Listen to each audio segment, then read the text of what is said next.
Hello there guys and welcome to Respawn Together. My name's Ian. I'm Ryan. I'm Stephen. And I'm Joker.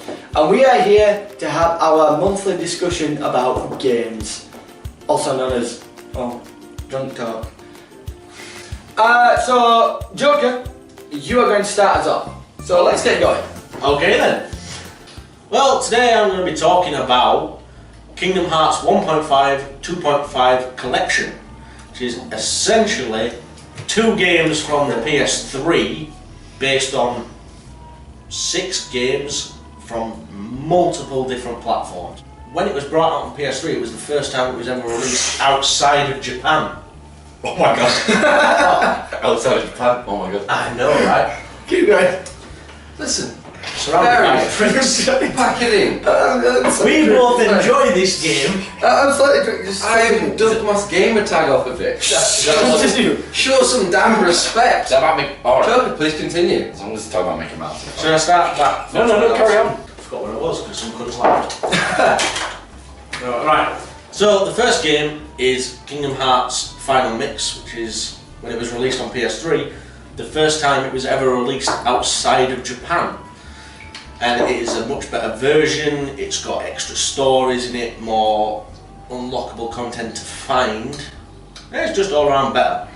And following that is Kingdom Hearts Chain of Memories, which was brought out for the Game Boy, or Game Boy Advance even. It's a bit of a jarring game for controls. It's all card based and you have to be really careful with them, because the further you get through it, once you run out of a deck, you have to respawn your deck to continue to attack. But the more times you respawn your deck, the longer it takes. So when you get to the end game, it can take you about 5 minutes between attacks, which can get really annoying, and you die a lot. Joker, do you have anything else you'd like to bring up about 1.5 and 2.5? I certainly do, as I haven't even finished 1.5. Really? Wow. Really? Well, this is going to be a long video. The third game on 1.5 isn't a game. It's a collection of cutscenes from the game to make a sort of mini movie to fill you in on what's been going on. So you're telling me Square Enix milked us? Yes. They said there's gonna be a 1.5 game, and they give us cutscenes. No.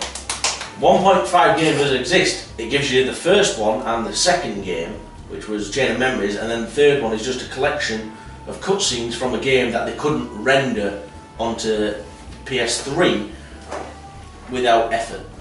Okay, and the next part of Kingdom Hearts 2.5 was Birth by Sleep, which is set when Sora and Riku are just little kids, and the story's not even about them.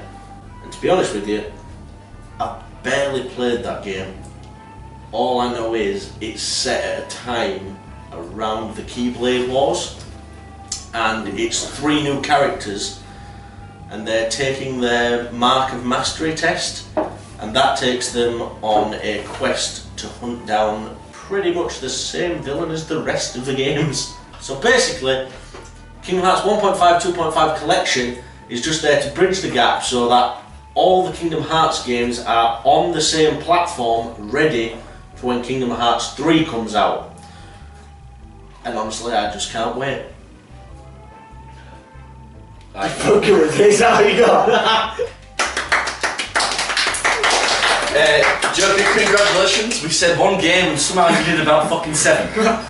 We are going to go on to our next subject, which we'll just go in order, which is Stephen. Stephen, please tell us about your game. Can you guys hear that? Yeah, there's a buzzage. What is your improvisation? Can you guys hear that? What? Yeah!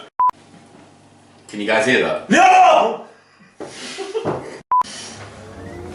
Can you guys hear that? No? No. That is the sound of fucking Crash Bandicoot N.Sane Trilogy! You all heard of it? He's bringing out a trilogy. Of course you've all heard of it. They're the first 3 games of the Crash Bandicoot that we all knew and loved is being remastered. Can I hear a fucking hallelujah? Hallelujah! First game was released.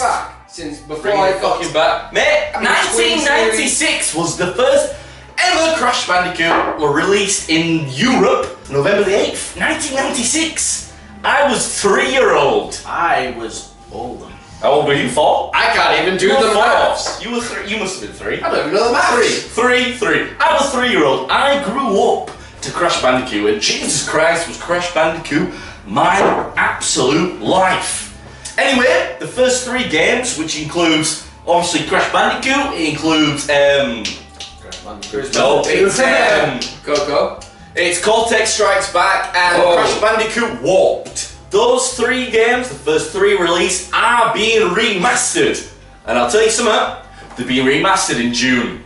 June, I think the 29th? Nope. June the 30th, baby. June the 30th. And it gets a lot better, I'll tell you why. £34.99 for all 3.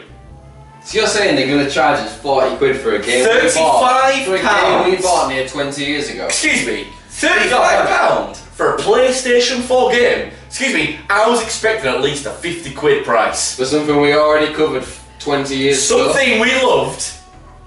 And let's be honest, I doubt we all paid £40 for it as a fresh Oh no, I personally didn't pay anything.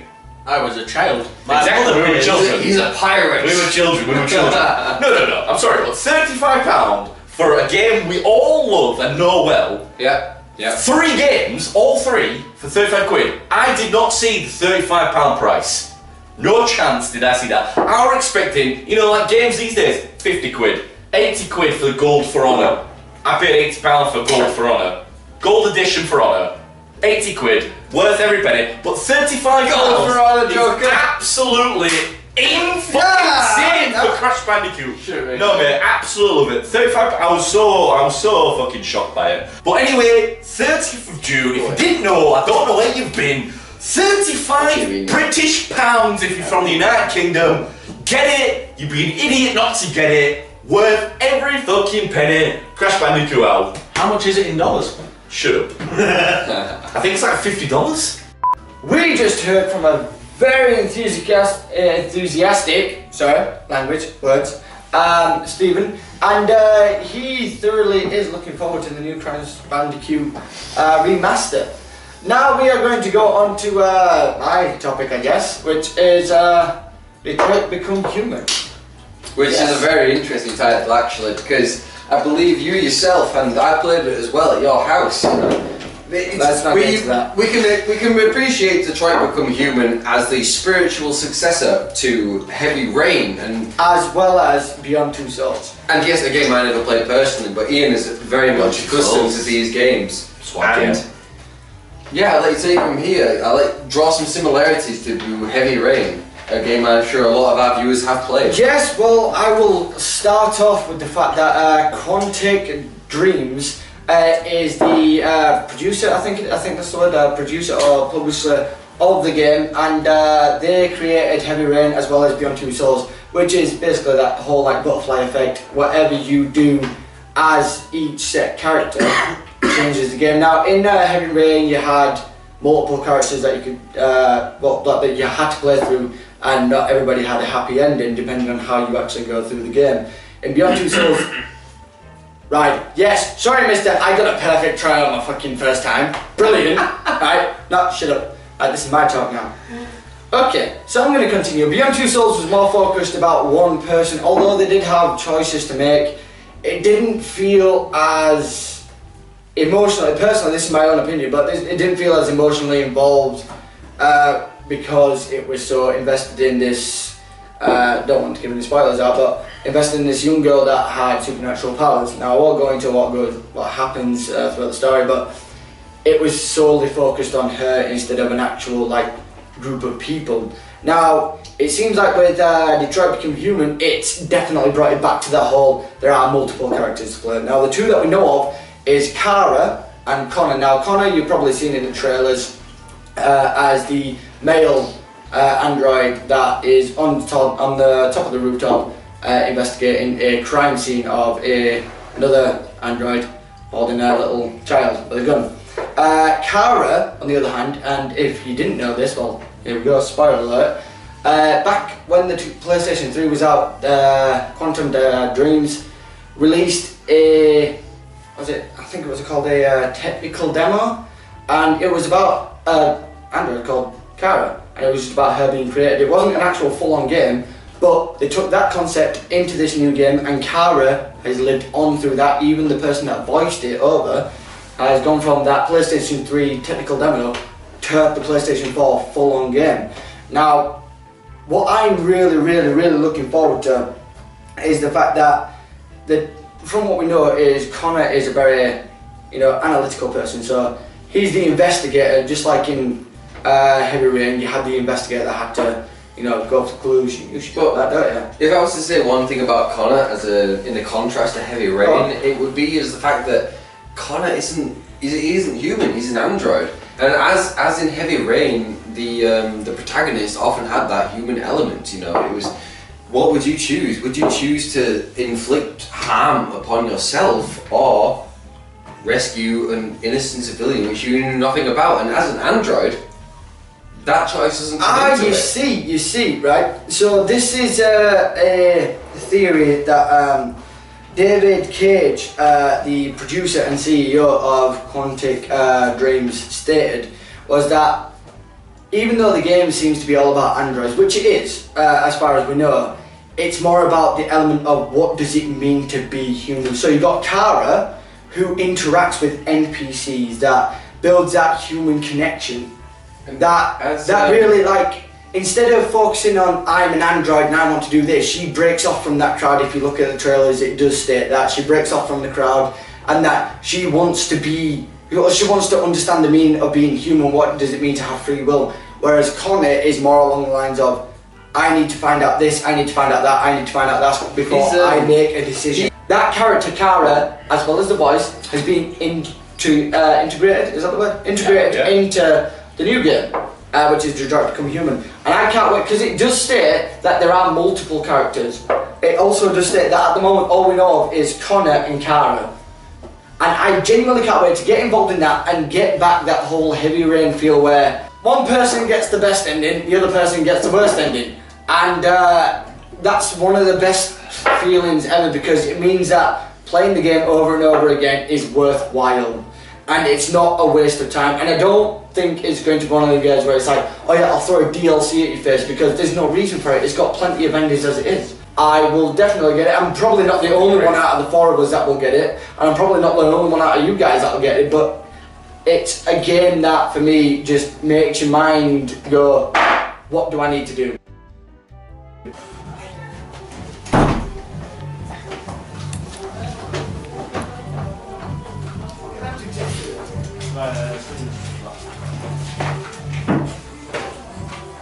Now, right, straight up, I thought that was probably the best chat we've had so far.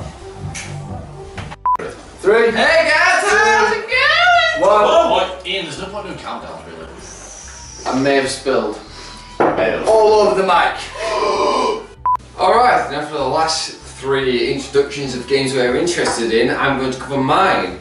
The game I discovered that I was most interested in, and if I'm totally honest, when it came to this topic, I put a lot of research in and not a lot came to mind. It's generic, it's crap, it's all stuff we've seen before, but one title came to mind. And it wasn't even a title that was originated for its own game. The original title of the game was, I think it was Summer Camp. No, sorry, it was Slasher Volume 1, Summer Camp. And the premise of the game was, it derived on the old 80s horror genre of the fact that there would be one person out to kill the preppies, the nerds, the jocks, whatever it was. This one person was out to get them. And during halfway through development, the person that originally created the Jason movies, he contacted the people that were developing Summer Volume 1 Slasher and said, do you know what? This game would benefit from our license. And he said you could have the Jason license for nothing. Fucking Jason! Friday the 13th! Friday the 13th, Summer Volume 1 Slasher came to be Friday the 13th because of the kind-heartedness of the guy that owns the license. He charged nothing. He just said that it would help their product and they could have the license for free. And now what we have is a 8-person survival horror against a 1 character-driven murderer, Jason. We all know and love or hate Jason. Let's be honest, if I was to take it into an 80s horror vibe, how many of us have said, how does he always catch up to them and they're running but he's walking? That bitch always falls over. In all fairness, I have to agree with that because like Bitch always falls over. something always happens to make the person get caught. It's ridiculous. The fact is that bitch. As you can see by the reaction of my peers, that is a popular concept, as it was with me till I saw the tech demo.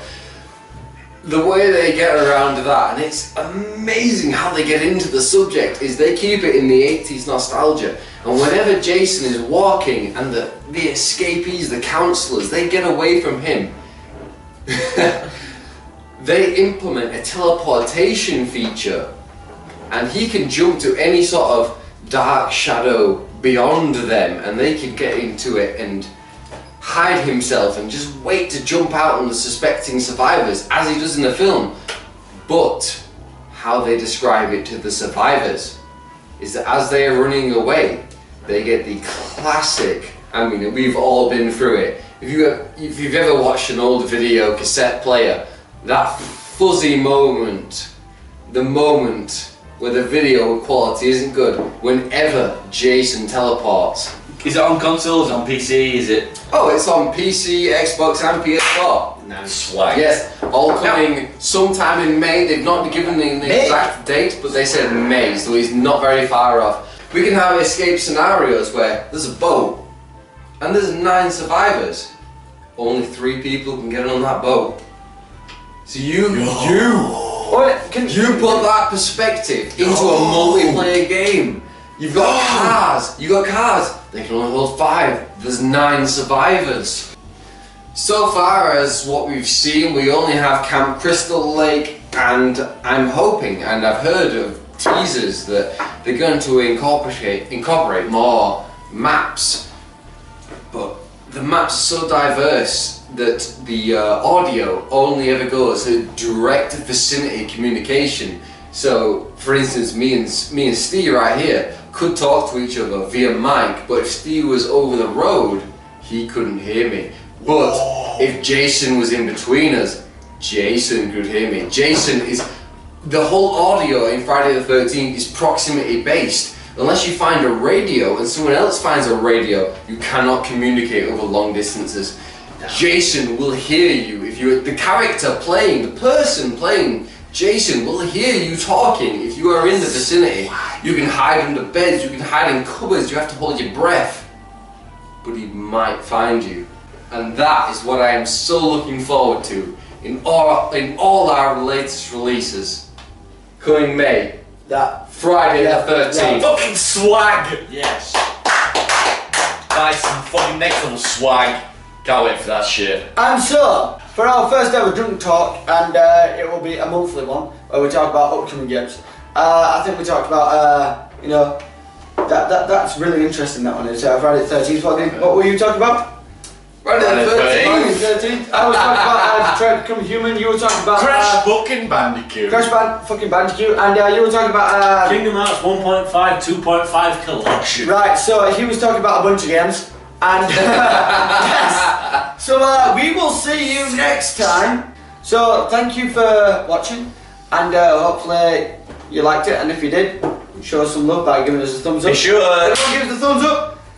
Give us that thumbs up, guys! Be sure to hit that subscribe button that is pretty much on Joker's chest. Pretty much right now. right down there. Right? And now, down there. Yo guys, look, there's a video there. There's a video there. Oh. And there's a video on Ryan. Oh, there's a video on you. So like But yeah. So like if you want to click on any of those videos, us, then be sure to watch them because we try.